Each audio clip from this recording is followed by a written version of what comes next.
नमस्कार, लेट्सअप मराठीमध्ये मी श्रुती आपलं स्वागत करते। लेट्सअप मराठीच्या या बुलेटिनमध्ये आपण जाणून घेणार आहोत दिवसभरातील 10 महत्त्वपूर्ण घडामोडी।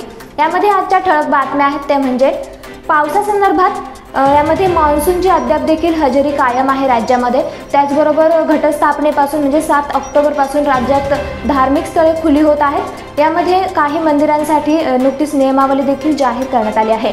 त्याचबरोबर आज अहमदनगरमध्ये केंद्रीय रस्ते वाहतूक मंत्री नितीन गडकरी यांच्या हस्ते 25 महामार्ग प्रकल्पाचं उद्घाटन पार पडलं आहे। त्याचबरोबर केंद्रीय कर्मचाऱ्यांसाठी एक महत्त्वाची बातमी आपण पाहणार आहोत। चला तर मग वळूयात आजच्या दिवसभरातील 10 महत्त्वपूर्ण बातम्यांकडे। यामध्ये पहिली महत्त्वाची बातमी आहे ती म्हणजे राज्यात मान्सूनचा जोर कायम। येत्या 5 दिवसात पुण्यात पावसाचं धुमशान, तर पुण्यासह सातारा, कोल्हापूर, रत्नागिरी, नाशिक, उस्मानाबाद, लातूर, नांदेड आणि संपूर्ण विदर्भात येलो अलर्ट जारी। घटस्थापनेपासून राज्यातील धार्मिक स्थळे उघडणार, मात्र सर्वांना प्रवेश मिळणार नाही। मुंबईत गरबा आणि दांडिया खेळण्यास परवानगी नसेल, तर नाशिकच्या सप्तशृंगी गडावर 65 वरील व्यक्ती, आजारी व्यक्ती, गर्भवती महिला आणि 10 वर्षाखालील मुलांना गडावर दर्शनासाठी प्रवेश नसणार। अहमदनगरमध्ये आज 527 किलोमीटर लांबीच्या 4075 कोटी रुपयांच्या 25 महामार्ग प्रकल्पांचे भूमिपूजन आणि उद्घाटन पार पडले। या संदर्भात केंद्रीय रस्ते वाहतूक मंत्री नितीन गडकरी यांनी ट्विट करत दिली माहिती। राज्याच्या शिक्षण विभागाकडून तब्बल 7 वर्षांनंतर 1ली ते 12वीच्या विद्यार्थ्यांची आधार कार्डनुसार पडताळणी मोहीम। त्यामुळे राज्यभरात लाखो बोगस विद्यार्थी उघड होण्याची शक्यता। धर्मांतराचा विषय चर्चेत असतानाच आता आणखी एकाच उत्तर प्रदेश दहशतवाद विरोधी पथकाने केली अटक। धीरज जगताप असे अटक केलेल्या व्यक्तीचे नाव असून तो यवतमाळमधील रहिवासी आहे।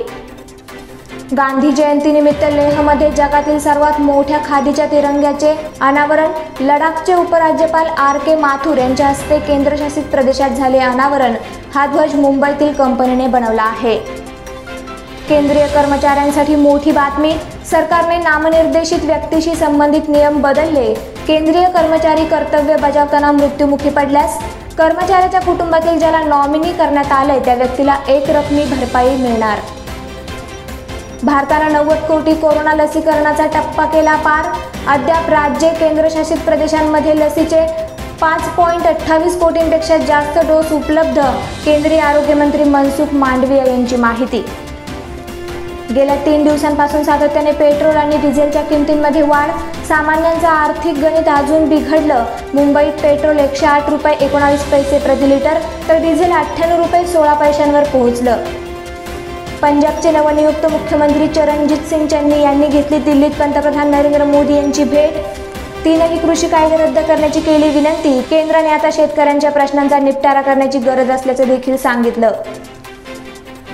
तेलुगू फिल्म इंडस्ट्रीची लोकप्रिय जोडी समंथा अक्किनेनी आणि नागा चैतन्य यांचा अखेर घटस्फोट। 4 वर्षांचे नाते संपुष्टात, याबाबत त्यांनी सोशल मीडियावरून दिली माहिती। तर या होत्या या दिवसभरातील 10 महत्त्वपूर्ण घडामोडी। यासारख्याच नवनवीन बातम्या आणि अपडेट्स जाणून घेण्यासाठी फॉलो करा लेट्सअप मराठीला। त्याचबरोबर अधिक माहितीसाठी लेट्सअप ॲप डाउनलोड करा। धन्यवाद।